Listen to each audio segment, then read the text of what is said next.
only somewhere near, things would be so easy, I would know just how to feel. I got voices in my head, every night I go to bed, and they sing to me, sing to me, sing to me. And no matter how I try, it won't be a lullaby. They just sing to me, sing to me.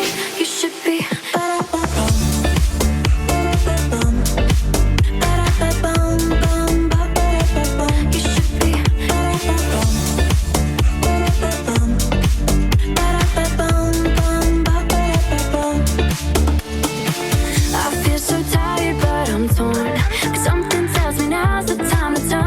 go on.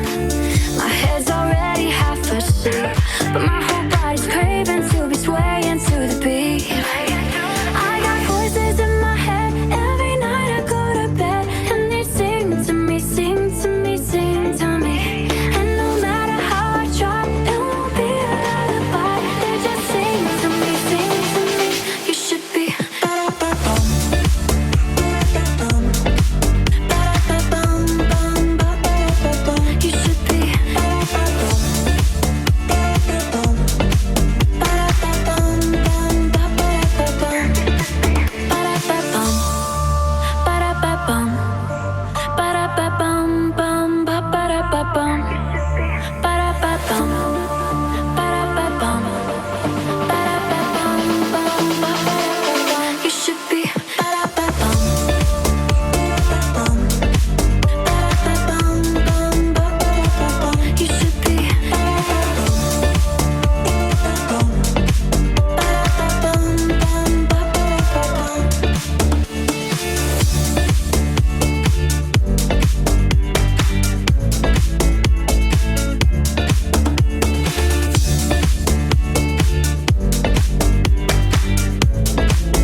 Somos un holding financiero con más de 65 años de historia en Latinoamérica.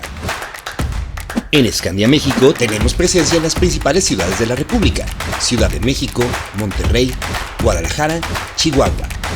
En Scandia somos experiencia, educación financiera, asesoría personalizada, expertos en crear futuros financieros.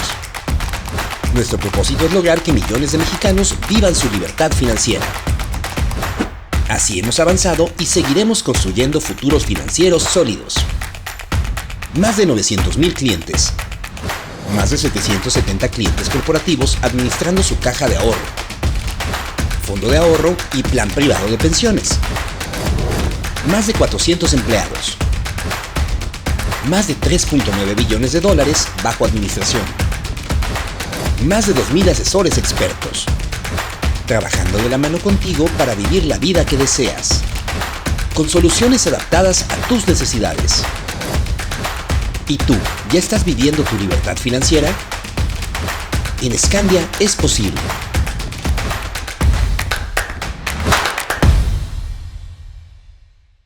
Hola, ¿qué tal? ¿Cómo están? Les habla Jaime Álvarez, vicepresidente de inversiones en Scandia. Y bueno, pues bienvenidos, muchas gracias por conectarse a este primer webinar del 2026. Estos espacios que tenemos recurrentemente para informarles a ustedes de lo que está ocurriendo en temas económicos, de mercados, financieros. Y como siempre, pues tenemos invitados muy especiales. En esta ocasión, la idea es tener un panel con dos grandes invitados que a continuación presento. Y bueno, estaremos con ellos hablando los siguientes 45 minutos de diferentes temas. Claro, ustedes pueden también dejar sus preguntas para en la última parte, en los últimos 15 minutos, poderlas irlas viendo. Pero bueno, sin más, le doy la bienvenida a Carlos Bautista. Carlos es economista en jefe en Principal México. También es gerente de análisis para Latinoamérica en Principal Asset Management. Bienvenido, Carlos. Y también está con nosotros Ramsey Gutiérrez, quien es vicepresidente senior en Franklin Templeton, México. Y bueno, pues también bienvenido, Ramsey. Muchas gracias a los dos por acompañarnos, por darnos un poco de color de lo que creen que va a ser este 2026. Llevamos prácticamente 3 semanas y ya tenemos muchísimo movimiento, tanto en mercados como en temas económicos, financieros y políticos. Entonces, bueno, pues con esto la idea, tengo una serie de preguntas que me gustaría ir dándoles una a una. Claro, si ustedes también tienen alguna otra idea que quieran complementar, pues adelante. Entonces, sin más, pues si quieres, Ramsey, comenzaría contigo preguntándote un poco, pues vamos a empezar por el tema de tasas de renta fija, que al final de cuentas también es donde la mayor parte de nuestros clientes tienen sus portafolios. Y bueno, pues el 2025 fue un año realmente excepcional en temas de recortes de tasas. Lo vimos en la Reserva Federal, lo vimos en otros bancos centrales, Banco de México, inclusive bajando 6 veces la tasa durante el año. Entonces, con este antecedente, ¿cómo ves la expectativa para 2026? Obviamente hablando un poco de inflación, que eso es al final de cuentas el gran motor que podría permitir a los bancos centrales seguir bajando tasas, pero ¿cómo ves 2026 y qué implicaciones crees que tenga el comportamiento de la inflación y lo que hará Banco de México? Muchas gracias, Jaime. Un gusto estar aquí con ustedes. Como dices, 2025 fue un año pues muy relevante en términos de política monetaria para México. El tema de desinflación no solamente se ha dado en México, se ha dado a nivel global. Estamos lejos de los picos de inflación que tuvimos después de la pandemia y en ese sentido, pues la normalización de la política monetaria no se ha dejado esperar alrededor del mundo. Pero México en particular ha sido de los bancos más agresivos, quitando bancos que no son grado de inversión o que tienen tasas extremadamente altas. Banxico ha sido posiblemente el banco más agresivo en el mundo para bajar tasas. De aquí que, bueno, las tasas de corto plazo ya las vemos alrededor del 7% y con una perspectiva de que queden entre 6,5 7% durante este año, porque Banxico vaya a seguir bajando tasas. Y esto porque, bueno, sí, la inflación, si bien todavía hay ciertas presiones del lado de la inflación subyacente, de los precios más sticky, eh, la realidad es de que estamos relativamente cómodos con una inflación que está por abajo del 4%, cuando el promedio histórico de la inflación para México es del 2020 para acá entre 4,3, 4,5%. Entonces, una inflación abajo del 4% le permite a Banxico seguir bajando las tasas, aunque de una manera posiblemente más cautelosa ante la perspectiva de que existen todavía ciertos riesgos sobre negociaciones arancelarias o de presiones por algunos metales. Pero en general la visión es que Banxico podrá continuar su política monetaria expansiva o menos restrictiva, bajando tasas durante 2026, pero no esperemos los niveles récords que vimos en 2025. 2025 fue a tal grado que se compara con el 2009 y con el 2020, uno por la gran crisis financiera y el otro por la pandemia. Entonces no esperemos que las tasas bajen tanto como en 2025, pero sí 0,5% está bastante en línea con las expectativas. Gracias, gracias Ramse. Creo que buen panorama de lo que será política monetaria. Y si quieren, ahora, Carlos, podemos pasar a lo mejor al tema fiscal también localmente. Al final de cuentas, bueno, pues también sabemos que el tema fiscal no necesariamente ha sido malo cuando se compara con otros países, pero sí ha tenido, digamos, pues sus complejidades, el tema de ingresos petroleros, el tema de gasto público subiendo. Entonces, sobre todo esto, pues, ¿cuál es la percepción que tú tienes en temas fiscales? También lo ataría un poco al tema de crecimiento económico, que sabemos también que en el caso de México, pues ha estado, digamos que, pues, bastante por abajo de lo que es una media de mercados emergentes. Y dentro de todo esto, percepción de riesgo país México, ¿cómo lo ves para 2026? Claro que sí, Jaime, te saludo con mucho gusto, Ramsey, y a la audiencia que tenemos el día de hoy. Es un tema bien interesante, ¿no? Como mencionas, hay dos visiones que me gustaría tocar respecto a este punto. Una es la visión absoluta, como bien mencionas, ¿no? Es decir, la posición de las finanzas públicas en México y cómo ha evolucionado en los años, qué implicaciones tiene eso para el crecimiento, pero también la visión relativa que bien mencionas, ¿no? Cómo está México comparado con otros países del mundo y que eso es bien relevante para lo que hacemos, es decir, para ver también qué podemos esperar en términos de riesgo país y qué podemos esperar para el rendimiento de los activos financieros, ¿no? Entonces, en la primera parte, pues como bien saben, 2025 fue pues prácticamente un año de consolidación fiscal importante para México, es decir, en 2024 el déficit público cerró alrededor del 5,7% del PIB. Durante 2025, con el cambio de gobierno, pues se anunció un esfuerzo importante para reducir este déficit. Las estimaciones de Hacienda estaban un poco alegres, ¿no? De tratar de reducirlo al 3,5%, que era un ajuste muy abrupto. Sin embargo, nosotros esperábamos que fuera un poquito, sí que hubiera un ajuste fiscal importante, pero que fuera un poquito más elevado de la propia meta de la Secretaría de Hacienda, ¿no? Y en ese sentido, pues las estimaciones más recientes, ya en 2026, ahora que estamos, apuntan a que el cierre de 2025, el ajuste terminó alrededor del 4,5% del PIB, ¿no? 4,3, 4,5% del PIB. Aún así es un ajuste de casi 2 puntos porcentuales. Evidentemente eso es un lastre para el crecimiento que vivimos en el 2025. Como bien mencionas, pues al final de cuentas vimos un año con una economía estancada en términos reales y en gran medida pues se explica por este ajuste al gasto que principalmente estuvo marcado en la parte de infraestructura, ¿no? Ahora, como bien mencionas, pues hay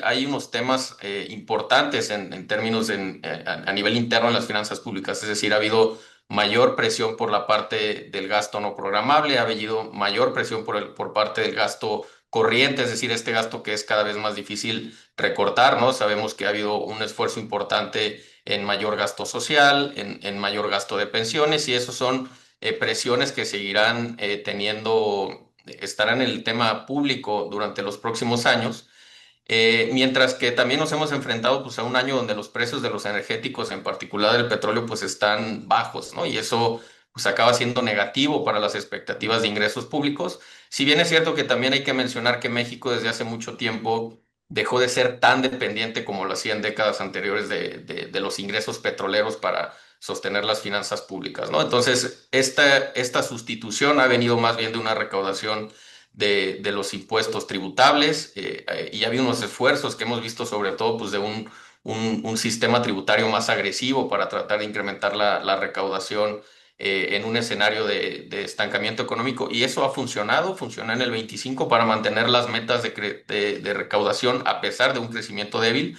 Sin embargo, es difícil que se pueda mantener estos niveles de recaudación récord en un entorno de bajo crecimiento, ¿no? Entonces, definitivamente hay focos de preocupación que obligarán al gobierno a hacer ciertos ajustes. Muchas veces hablamos de que el margen fiscal, o en el margen, este espacio fiscal se ha reducido, lo cual obligará al gobierno a tomar medidas que de alguna forma ya las vimos para este 2026, ¿no? El anuncio de que habrá un incremento para el IEPS de bebidas calóricas, refrescos y demás productos similares, pues es un esfuerzo para incrementar esta recaudación. Por otro lado, el incremento a las tarifas hacia países donde México no tiene acuerdos comerciales, que son prácticamente China y otros países asiáticos, más allá de que también hay un componente comercial detrás relacionado con Estados Unidos, también pues es un esfuerzo por buscar mayor recaudación en este escenario, ¿no? Y en ese sentido, pues sí vemos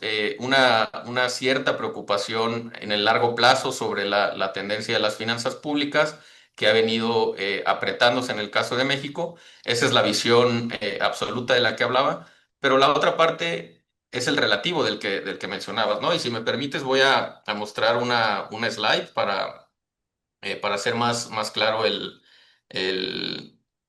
el punto. Déjame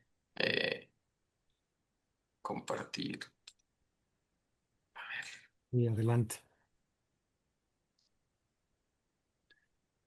Estoy teniendo aquí problemas con el... Bueno, déjame platicarte en lo que resolvemos esto. La visión relativa tiene que ver con que a pesar de que hemos visto ciertas presiones en la parte de las finanzas públicas a nivel local, la realidad es que estamos en un mundo donde todas las economías, sobre todo las desarrolladas, ¿no? Que habían sido este faro de disciplina fiscal a nivel global, están en un escenario de expansión fiscal. No se diga las economías desarrolladas. Estamos hablando de Alemania, que ahora ya está hablando de mayores déficits públicos, la eurozona, lo mismo Francia, que tiene un gasto de pensiones importantes, el Reino Unido, que también ha tenido complicaciones por la parte de las finanzas públicas, y no se diga las economías emergentes, ¿no? Que pues es donde México juega y donde nos comparan con nuestros pares en Latinoamérica también, y países como Brasil, Colombia. Pues tienen presiones en la parte de gasto importantes con dificultades en la parte pública, y en esa visión relativa de la que menciono, es donde México tiene cierto atractivo, ¿no? Ya si vemos cómo se compara México con el resto del mundo en términos de déficit fiscales, pues vemos que México tiene todavía espacio para mantener relativamente contenido el riesgo país, ¿no? Y eso es bien relevante, porque en esta visión global, pues en un escenario donde hemos visto, y quizá ya me brinco un poquito más hacia temas que tocaremos más adelante, pero en un escenario donde hemos visto dudas sobre temas institucionales en Estados Unidos y el capital buscando también otro tipo de destinos, pues Latinoamérica y en particular México están bien posicionados dada esta posición relativa, ¿no? Clarísimo, Carlos. Sí, de acuerdo. Creo que ese relativo y en un mundo de altos déficits a nivel de global, pues creo que también es importante para poner el contexto mexicano, ¿no? Y Ramsey, lo tocó Carlos marginalmente, pero creo que mi siguiente pregunta iría por ese lado de aranceles. Específicamente 2025, creo que lo que más volatilidad generó fue los temas de aranceles. Y ligado a este tema de aranceles, nosotros tenemos en México la revisión próxima del TEMEC. Entonces, sobre este tema, ¿qué riesgos, qué oportunidades podría haber para México?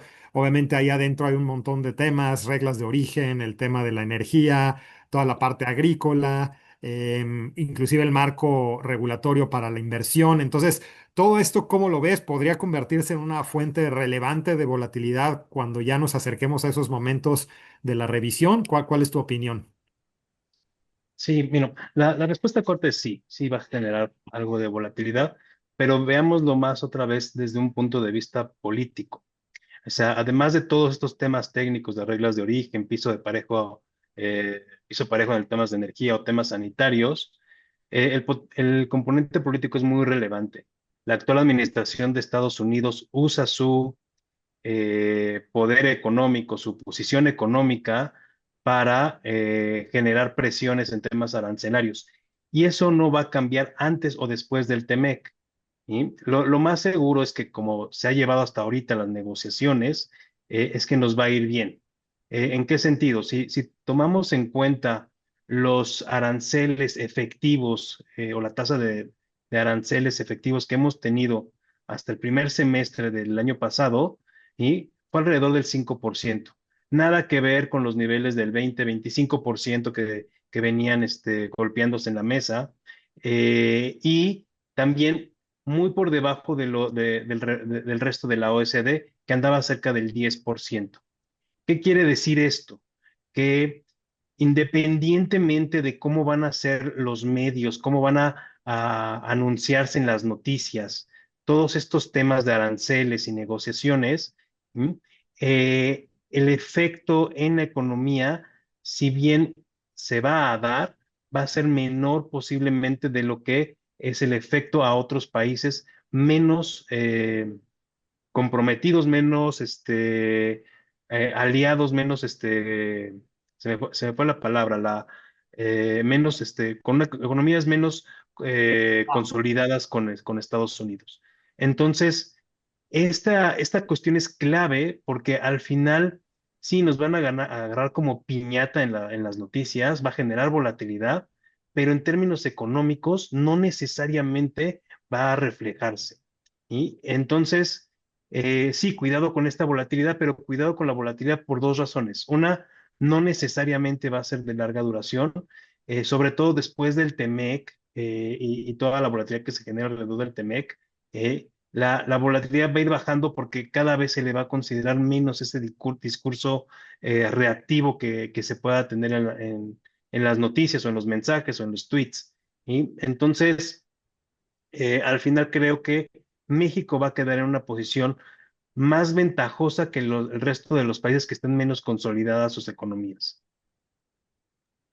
Clarísimo, y creo que también lo tocaste y es un buen tema, siempre tratar de, pues de distinguir entre lo que es ruido mediático, que seguramente habrá mucho, a lo que realmente van a ser noticias de trascendencia para los mercados, y ahí muchas veces es difícil discernir entre uno y otro, pero ciertamente lo que vemos es que en eventos como este, la mayor parte de temas que salen es más eso, más un ruido que un tema fundamental. Entonces creo que sí, buenísimo darle mucho seguimiento, pues ya cuando estemos más cerca de esas revisiones, que serán más hacia mediados de año.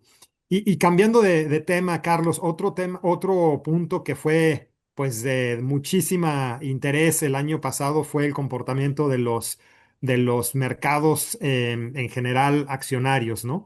Pero específicamente con todo lo que acabamos de hablar. ¿Tú cómo ves el tema de los mercados accionarios? Obviamente hay mucha discusión porque pues hay algunas empresas, sobre todo más en mercados extranjeros, en el sector de tecnología, donde las valuaciones se ven ya muy altas.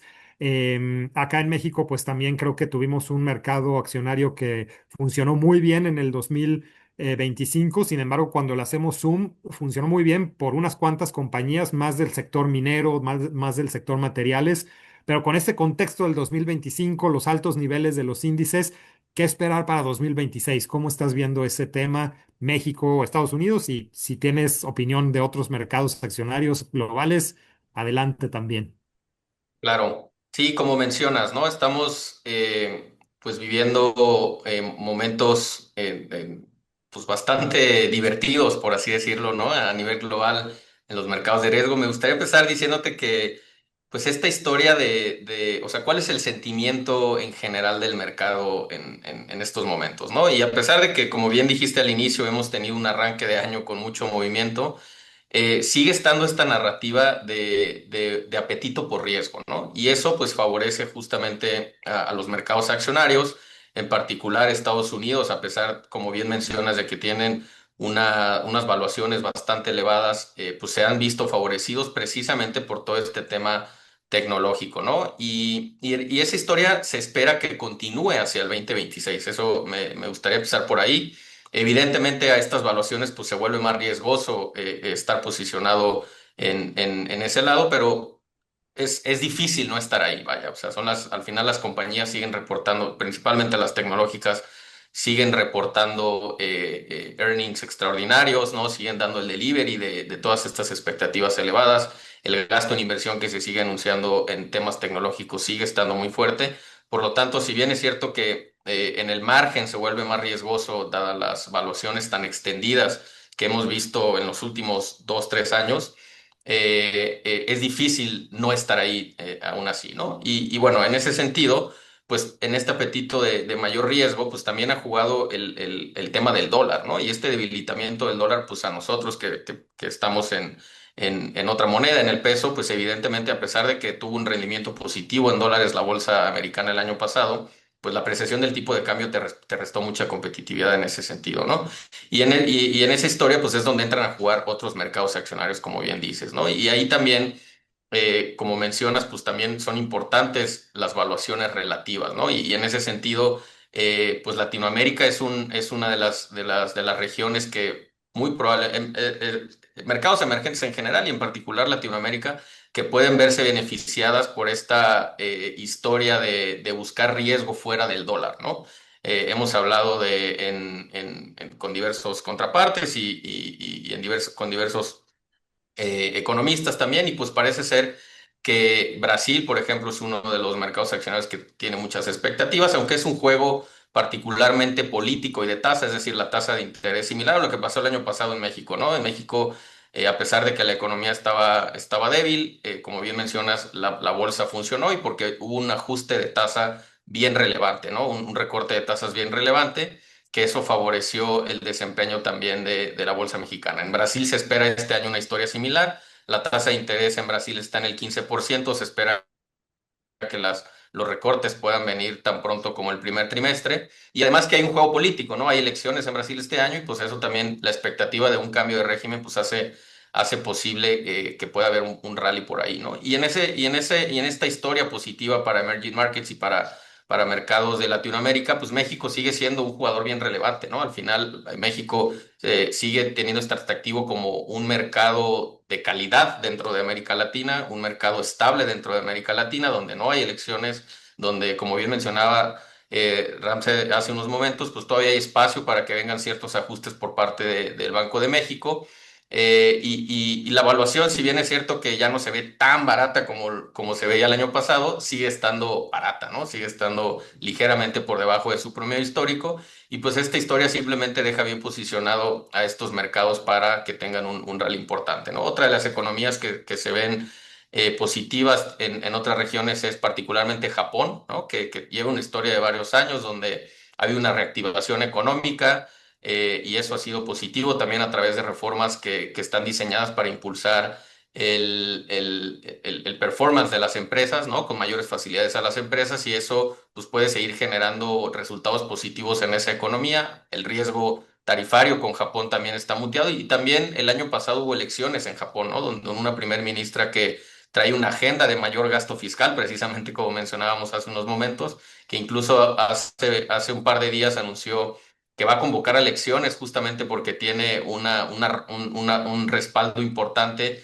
y quiere hacerse con más control del Parlamento para avanzar su agenda de manera más fuerte, ¿no? Y eso pues es positivo también para el ambiente de riesgo, aunque sí, como bien mencionas, como siempre el disclaimer, pues hay que cuidar que las variaciones están elevadas y eso pues te pone te hace más susceptible a que las correcciones sean más fuertes ante episodios de ruido, como mencionábamos hace unos momentos, que puedan darse a nivel global, ¿no? Y lo hemos experimentado un poquito ahora con este tema de Europa y Groenlandia y demás, pero aún así creo que no es suficiente para cambiar la tesis de que el apetito por riesgo a nivel global sigue estando presente, ¿no?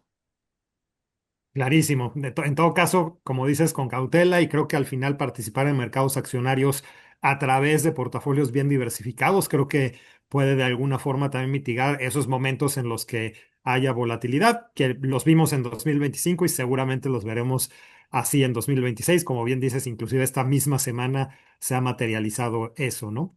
Y Ramsey, otro de los temas que en 2025 fue muy relevante y me gustaría saber tu opinión al respecto de 2026 es el tema de los precios de los commodities, ¿no? Y particularmente lo vimos algunos metales, oro, plata, cobre, llegando a máximos históricos. En parte eso fue lo que esas mineras que impulsaron a la Bolsa Mexicana de Valores, pues tuvieron ahí detrás. Carlos lo comentaba, el petróleo de pronto sí un poquito más rezagado, aunque ahora con todo lo que ha estado pasando con Irán, con Venezuela, hemos visto algún repunte, pero tampoco nada muy relevante. ¿Cuál es tu opinión en temas de commodities y al final cómo esto termina impactando de alguna manera a México en temas de inversión o inclusive inflación importada, balanza comercial? En general, ¿cuál es tu opinión de estos temas de commodities? Ok. Otra vez vamos a irnos un poquito del ámbito económico al ámbito político. ¿Sí? O sea, realmente, ¿qué pasó con los metales el año pasado? Todas estas falta de diplomacia en la parte de políticas arancelarias y bueno, de lo que tuviéramos a partir de Estados Unidos, generó mucha incertidumbre, pero también hizo que el dólar no fuera el activo refugio que es cuando tenemos temporadas de incertidumbre, de riesgo. Y entonces, esta falta del dólar como activo refugio, ¿hacia dónde se fue? Hacia flujos hacia el oro. ¿Sí? El oro ha sido la mejor inversión por mucho en los últimos años. Y esta inversión no solamente se contuvo hacia el oro, sino que se dispersó a la plata, se dispersó al platino, se dispersó a diversos metales, incluso el cobre, pero fue un contagio de cómo puede subir el oro tanto cuando no suben los demás metales. ¿Sí? Entonces, en esta vertiente, pues obviamente no vamos a ver este cambio de de estilo de administración de Estados Unidos y podríamos prever que, pues sí, pueda seguir algo esta tendencia, no con la misma fuerza que en el 2025, pero sí que pudiera seguir. Y más cuando agarras y tienes todo este tema político de Groenlandia, en el que pues principalmente lo que están buscando ahí no nada más es la posición estratégica geográfica, sino que hay ahí insumos o hay materias primas ahí que son muy relevantes en la actualidad para el desarrollo de microchips o lo que fuera, ¿no? Entonces, si tomamos en cuenta este aspecto político, pues sí, vamos a seguir viendo ciertas presiones, con excepción del petróleo, que también se dispara un poquito aquí, ¿no? O sea, el tema es si generas tanta incertidumbre a nivel global con las políticas arancelarias, pues obviamente se tuvo un gran riesgo, sobre todo en abril y en el Inauguration Day que le llamaron, ¿y? De que podía venir una recesión y que se congelaran mucho las cadenas de producción. Y eso pues te genera una idea de que si hay una recesión, pues el petróleo es el primer commodity que vas a ver a la baja. ¿Sí? También no necesariamente eso va a cambiar durante 2026 y vayamos a ver el petróleo como la gran estrella, dado que tenemos estas tendencias. Pero también tenemos una variable de la que no hemos hablado aquí, que son las elecciones intermedias en Estados Unidos durante este año, ¿sí? Que son un volado. ¿Sí? Si se viera una victoria aplastante por lado de los demócratas porque no se quiere a Trump, ¿sí? Podríamos empezar a ver algo de cambio de juego, pero es un volado porque se están repintando todas las colegios electorales, que es como funciona el sistema electoral en Estados Unidos, y no necesariamente se va a saber cuál es el resultado y pudiera ganar Trump. Y por lo mismo que Trump, pues podríamos decir muchas cosas de él, pero como político sabe llegarle a su base electoral. Hoy por hoy, todo este discurso que está dando en Davos en contra de las tasas de interés para hipotecas y que las quiere limitar durante cierto periodo, pues a quien afecta y a quien podría llegar a impactar es a su base electoral. Entonces, no podemos subestimar eso y en ese sentido, pues sí vamos a seguir viendo cierta incertidumbre. No me extrañaría que continuaran las tendencias del año pasado y en general, ¿qué es lo que nos pasa a nosotros? Nosotros somos un país que sí importa muchas esas cosas, pero principalmente tenemos una economía que es importar para exportar. Y en este sentido es una inflación que importamos y que luego la exportamos a nuestros, al destino final de las exportaciones. Entonces, en ese sentido no nos afectaría tanto. Eh, pero pues sí tenemos un tema, por ejemplo, en la balanza, no tanto comercial, sino en el balance fiscal, en el presupuesto fiscal, de que si el petróleo siguiera a la baja, pues quien se tendría más presionado sería el gobierno, no tanto la economía en sí.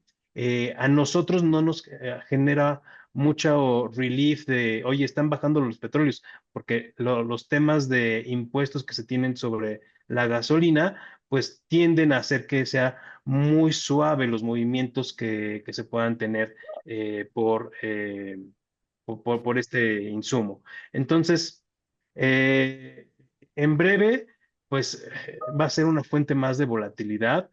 No tenemos ahorita una bola de cristal para saber qué va a pasar, pero el riesgo de que se mantengan las tendencias del año pasado están ahí. Clarísimo, Ramsey.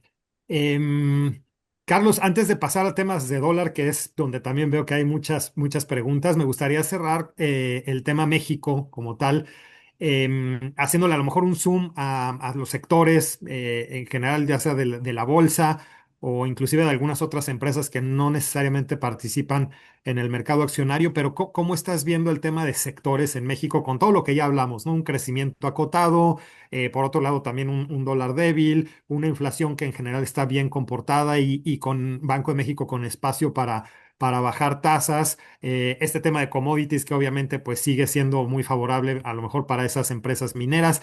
¿Cuáles son como en general tus opiniones ya hablando sector por sector en México y donde verías oportunidades?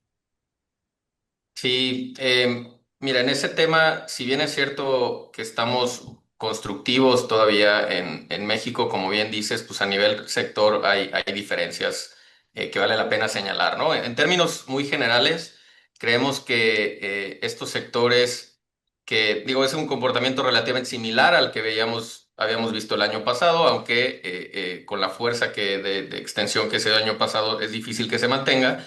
Y en ese sentido, pues los sectores que estaríamos privilegiando más y que vemos que pueden tener todavía un comportamiento significativo es, por ejemplo, aquí relacionados con consumo, ¿no? El consumo privado en México se ha mantenido resiliente. Hay diversos elementos que apuntan a que este año eso se puede extender, es decir, tenemos un mercado laboral en términos generales todavía apretado, ¿no? Y en la parte formal ligeramente con una tendencia de recuperación, aumentos salariales importantes, que eso pues mantiene una masa salarial que soporta todavía el consumo en uno de sus componentes más importantes. Por otro lado, el gasto social sigue estando ahí, pues eso también funciona como un amortiguador para mantener estas empresas de consumo. Entonces, estos sectores como relacionados con consumo ya sea básico, discrecional, no creemos que pueden tener un desempeño importante, aerolíneas, tenemos también a mediados de verano el Mundial, ¿no? El Mundial de Fútbol y eso también pues generará algún push relevante también en estos sectores. Y por otro lado, pues sectores que creemos que pueden tener un underperformance, pues están relacionados, uno, con aquellos y lo hago un poquito más de mediano plazo también, ¿no? Aquellos que estén relacionados con el gasto público, por así decirlo, y con que sus ingresos también dependan de fuentes externas, por así decirlo, ¿no? Con esta historia de un dólar débil que también ya mencionaba Ramsey, con el cual coincido que esto se puede extender todavía un poquito más hacia adelante. Entonces eso a las empresas que tienen ingresos en dólares, eso les afectaría en particular.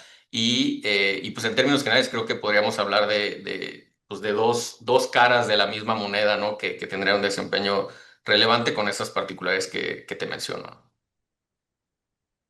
Clarísimo, Carlos, muy bien.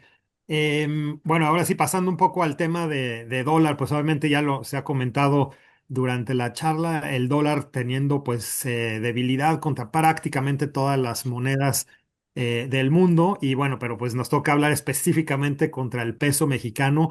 ¿Tú cómo ves esta debilidad del dólar que hemos estado viendo durante prácticamente todo el año pasado, inclusive en estos primeros días del año ha sido bastante evidente esta debilidad? ¿Cómo crees que afecte a México? Pues ya sea tanto la parte de exportaciones, la inversión extranjera, inflación, ¿qué elementos crees que son los más relevantes? En caso de que sigamos viendo esta debilidad, que parece ser que un poco resumiendo lo que hemos hablado es que se ve que pueda continuar algún tiempo más. ¿Cuál es tu opinión? Claro, fija, ver el tipo de cambio en 20.80 a cierre de 2024 y haberlo visto en 18 fue algo que creo que nadie pudo predecir. Fue el mejor año de la historia del peso. Y, eh, y si bien, como dices, no es un mérito mexicano, es una debilidad idiosincrática, yo creo que del dólar, eh, que no ha sido un buen eh, activo refugio en las condiciones de 2025, también creemos que se puede continuar, ¿no? Hoy lo vemos en 17.45, que es desde un punto de vista del inicios de año en 18, pues no es poca cosa. Y si lo vemos contra sus niveles teóricos de paridad por poder de compra, o sea, las diferencias que se van acumulando por inflación, pues por lo general estamos acostumbrados a un dólar que está subvaluado entre 15 y 25%. Hoy lo tenemos mucho más cerca de su valor teórico y en general, si bien no sé si pueda llegar a ese 16.5 que vimos en marzo de 2023, eh, sí no podemos descartar estos niveles de 17 bajos que estamos empezando a alcanzar. Y sí va a impactar pues en general, pues hace que México se vea más caro. Sobre todo al sector turístico, seguramente es el primero que va a estar generando ruido porque pues ellos tienen sus gastos en pesos, pero tienen sus ingresos en dólares. Entonces sus márgenes van a estarse reduciendo y en general pues toda la manufactura que veamos en el que tienes ingresos en dólares y no los quieres aumentar porque te vuelves menos competitivo, eh, y al mismo tiempo tienes tus gastos en pesos que pues este margen se va a ir haciendo más y más chico. Entonces, sí nos resta competitividad. Desde un punto de vista macro, realmente abarata importaciones y reduce algunos costos financieros, pero el tema de México como un país que principalmente es exportador tanto de servicios como de mercancías, va a ser más pesado que lo que podamos estar beneficiándonos de importar. Sin duda es tiempo para salir de vacaciones fuera de México, pero sí es un tema que no vemos que haya razones para una corrección abrupta en el corto plazo. Tenemos temas que no solamente es este tema de las políticas de Estados Unidos que debilitan al dólar, sino estrategias de carry trade del peso contra el yen que vuelven a estar tomando fuerza y que si te puedes endeudar al 0% casi y estar ganando una tasa a corto plazo cercana al 7%, sigue siendo atractiva, ¿no? No tanto tal vez como Brasil, que trae tasas más altas, pero eh, nosotros tenemos grado de inversión, Brasil no lo tiene. Entonces, se podría seguir siendo esta competitividad. Tampoco podemos vender esta historia que vendíamos en el 2023 cuando teníamos remesas que estaban subiendo mes con mes y con crecimientos increíbles por las políticas post pandemia que se tuvieron en Estados Unidos y el resto, los nómadas digitales que tuvimos aquí en México durante tanto tiempo, estas tendencias se han revertido y aún así tenemos un tipo de cambio en 17.5 y fortaleciéndose. Entonces, yo creo que a futuro veremos que también hace que sea cómodo para Banxico poder seguir bajando la tasa porque pues lo van a empezar a presionar también por todos lados de que el tipo de cambio está muy fuerte, ¿no? Clarísimo. Gracias, Ramse. Y siguiendo un poco con este tema, Carlos, si tú ves que pues, el dólar pueda entrar en una fase todavía de mayor debilidad, uno, tú verías que es sostenible esto a mediano plazo para México. Y dos, aquí lo ato a lo mejor también con una pregunta ya de las que nos está llegando del público. qué pensar o qué hacer en cuanto a fondos dolarizados. ¿Será que conviene estar con más dólares en los portafolios, 100% dolarizados o más bien diversificando algo ahí? ¿Cuál es en general tu opinión? Claro. Sí, mira, creo que aquí es importante hablar del horizonte también, ¿no? Como mencionabas, creo que en el corto plazo también coincido que esta historia de dólar débil, por lo tanto un peso fuerte, se puede seguir extendiendo. Entonces, sí, un dólar acercándose todavía más a 17 me parece que lo podemos ver durante este año, ¿no? En los próximos meses, justamente por todas estas razones que ya mencionaba Ramsey, con las cuales coincido, ¿no? Entonces, en el corto plazo, sí la historia de un peso fuerte se sostiene. Ahora, en el mediano plazo, y si eso pues, es sostenible, en el mediano plazo, pues la respuesta es sí, ¿no? O sea, esto sí se puede seguir extendiendo un poquito más. Ya un poquito más de largo plazo, esperaríamos una cierta pues corrección del peso hacia adelante, pero pues eso es ya hablar de esfera de cristal, ¿no? Son horizontes mucho más complicados de prever, pero típicamente si tú ves modelos de tipo de cambio real, pues evidentemente estamos en un tipo de cambio también bastante apreciado, ¿no? Entonces sí habría espacio para una corrección hacia adelante, pues también este entorno donde el crecimiento en México sigue estando débil y en Estados Unidos el diferencial es más, en Estados Unidos fuerte, por lo tanto el diferencial puede ampliarse, pues también te apuntaría a un tipo de cambio más depreciado en el largo plazo, ¿no?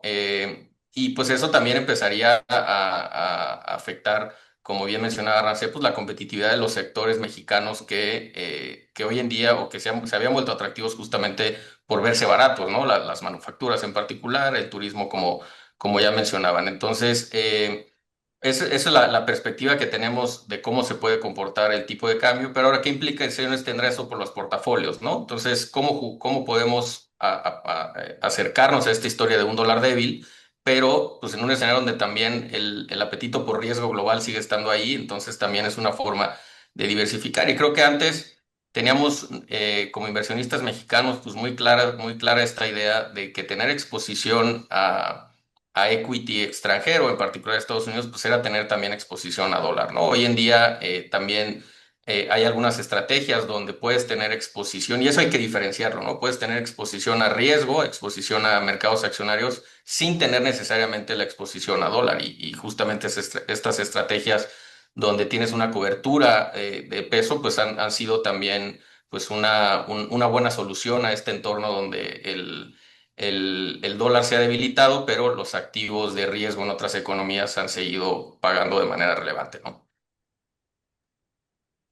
De acuerdo, y creo que efectivamente también algo que me gusta recordar porque creo que nos funciona bien es el dólar a final de cuentas funciona y sobre todo en ambientes como el que estamos funciona como un seguro. Si las cosas siguen como están, digamos, no hay mucho valor en el dólar y de hecho pues, podría seguir debilitando. De pronto si algo extraño sale con lo que hablamos del TEMEC, etcétera, pues sí es cuando el valor del dólar típicamente sale a la luz. Entonces creo que en ese sentido, pues también manejarlo como esta especie de seguro, donde en un ambiente todo bajo control no necesariamente va a ser la mejor idea, pero sí en momentos complicados es cuando saca su valor, ¿no? Entonces también creo que ese es un buen punto para tener en mente cómo manejar el tema de dólares dentro de portafolios. Y bueno, empezamos, ya estamos a 15 minutos de cerrar, podemos seguir con preguntas ya de la gente que nos acompaña. Entonces, una de las que sale acá es el S&P 500, pues típicamente a inicios de año siempre hay muchos analistas que sacan sus estimados de a dónde creen que va a estar el S&P 500 a fin de año. No sé si ustedes tienen ya sea un estimado interno en sus empresas respectivas o si le creen más a algunos analistas que ven un nivel X, no sé cuál sea. ¿Ustedes cómo están viendo eso? Si quieren, Ramsey, empezamos contigo y Carlos también seguimos. Ujú. Bueno, nosotros no manejamos niveles objetivo del S&P. Eh, Empezaría por decir lo que ya se sabe. El S&P, en general, el mercado accionario de Estados Unidos, históricamente se ve caro. Y aún más, si sigues una idea de tener un portafolio diversificado, y ya no es el S&P el portafolio diversificado, es un portafolio que principalmente se ha sesgado a acciones tecnológicas y la mayor parte de las acciones que están haciendo que el S&P brille en los últimos años son tecnológicas. ¿Sí? Si te vas a métricas, por ejemplo, de el ratio de cómo te va el S&P contra las mismas empresas del S&P, pero ponderadas de manera igual, y estamos en mínimos, o sea, y en ese sentido lo que te habla es, está muy sobrevaluado el S&P. Entonces, yo sería como mucho más cauteloso en buscar un portafolio más diversificado. No me quiero salir del S&P porque, como dijo Carlos hace un rato, es muy caro posiblemente salirte, pero sí buscar un portafolio, una estrategia más diversificada, creo que sería lo más conveniente.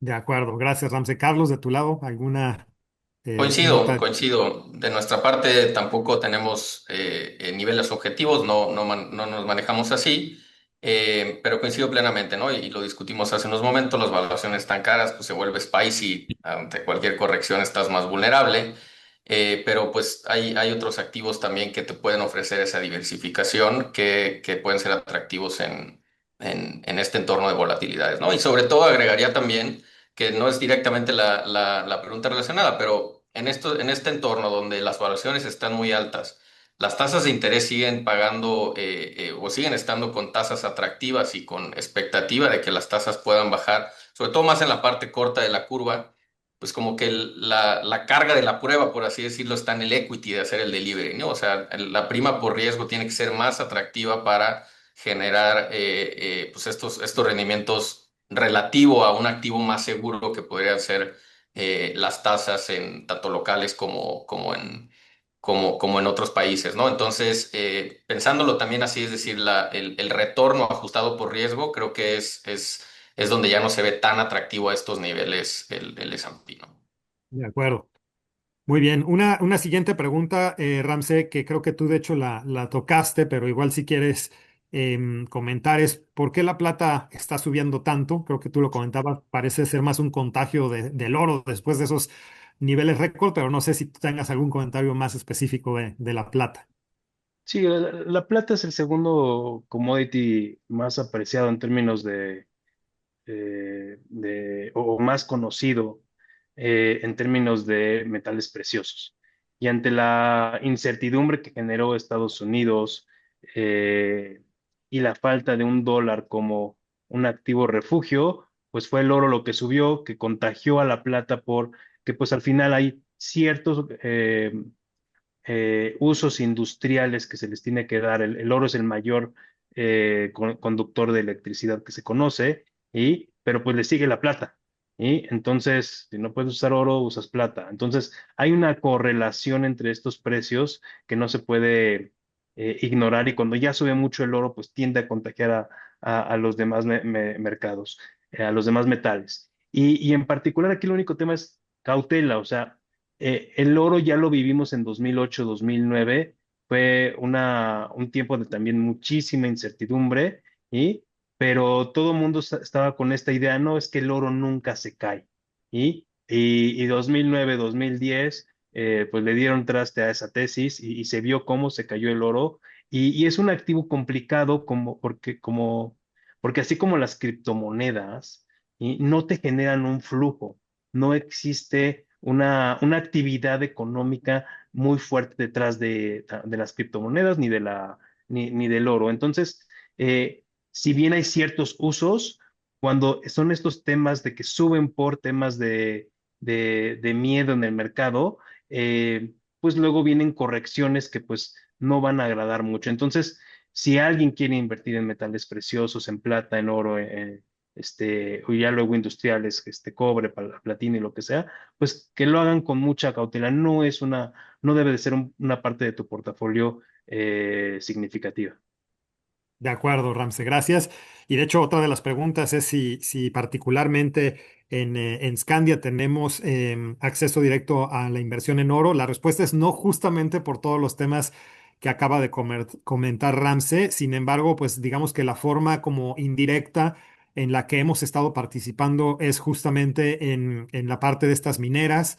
Que tienen un peso relevante en el IPC, nuestros portafolio, específicamente nuestro fondo de renta variable local, tiene participaciones importantes en empresas como Peñoles, que obviamente ahí es una liga directa al precio de plata, o Grupo México, que es una liga directa al tema del cobre. Entonces, digamos que de forma triangulada, esa es la forma en la que tenemos exposición, pero claramente, como lo dice Ramsey, el oro como tal es un activo muy complejo de manejar y con volatilidades además muy altas que de pronto no se sienten en estos últimos meses, pero hemos tenido años de caídas muy, muy fuertes, ¿no?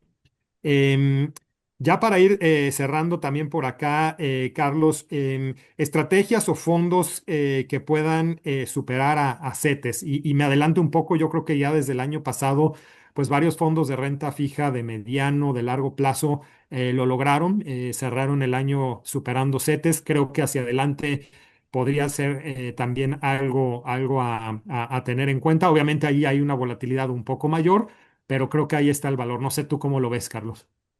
Coincido plenamente, Jaime.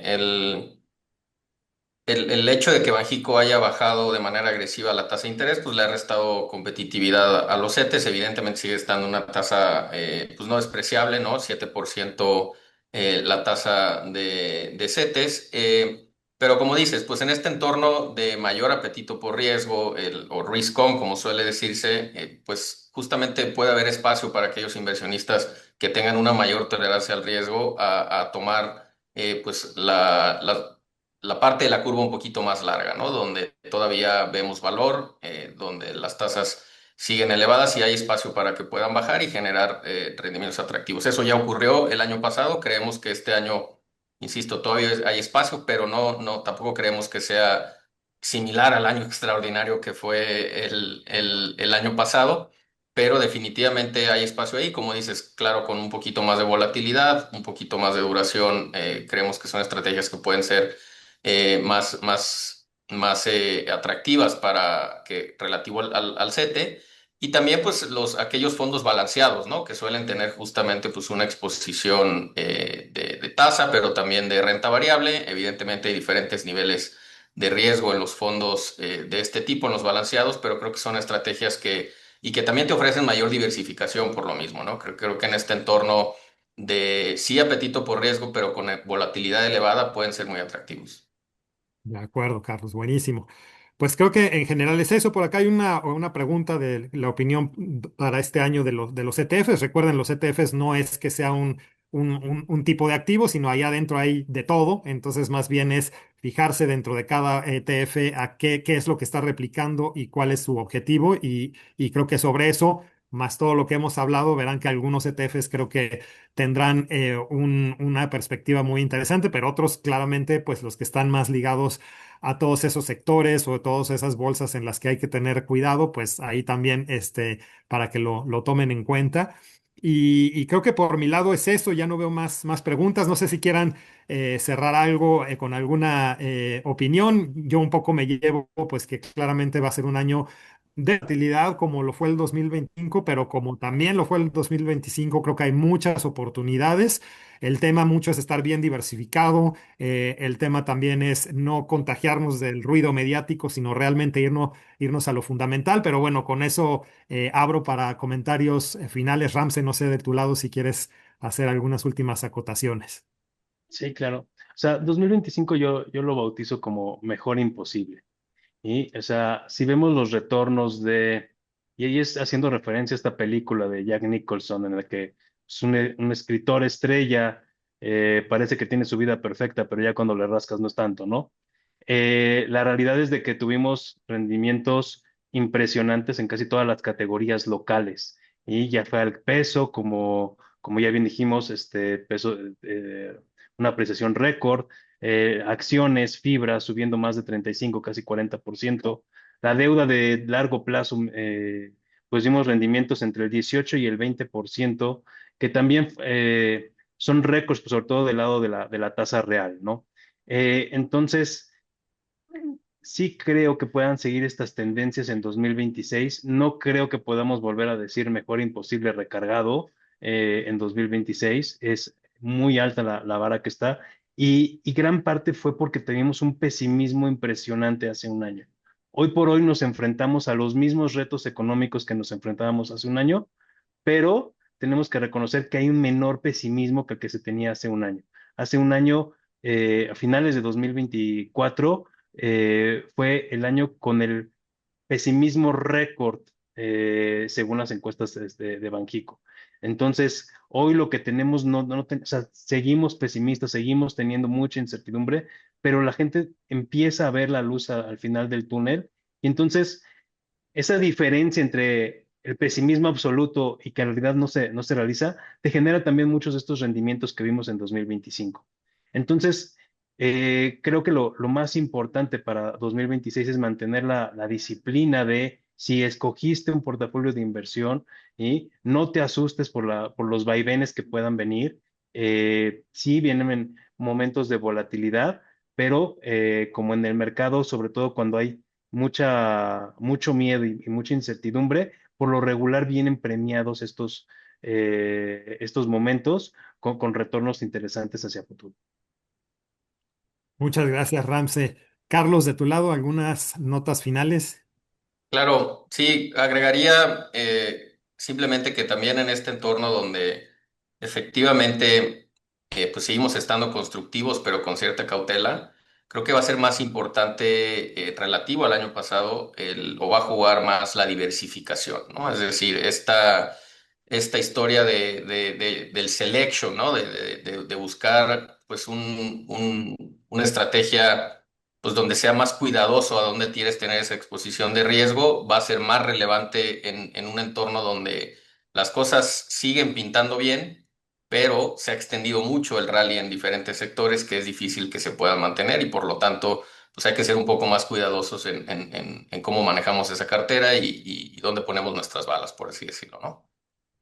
De acuerdo, cautela, buena diversificación, aguantar un poco estas volatilidades, pero al final, como lo dices, Carlos, creo que hay un view constructivo en muchas cosas. Entonces, bueno, pues seguramente estaremos hablando de la evolución del año en siguientes webinars, pero por lo pronto, pues ya nos toca cerrar. Entonces, les agradezco muchísimo, Carlos Ramsey, por su participación, por sus opiniones y también a todos ustedes que se conectaron. Y bueno, como lo comento, estaremos seguramente enviando una nueva citación para un webinar en unas semanas más e ir viendo la evolución del año.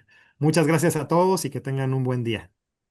Un gusto, Jaime. Muchas gracias. Tengan buen Hasta día. luego. Hasta luego, Carlos. Bye. Nos vemos, gracias. Only somewhere near. Things would be so easy, I would know just how to feel. I got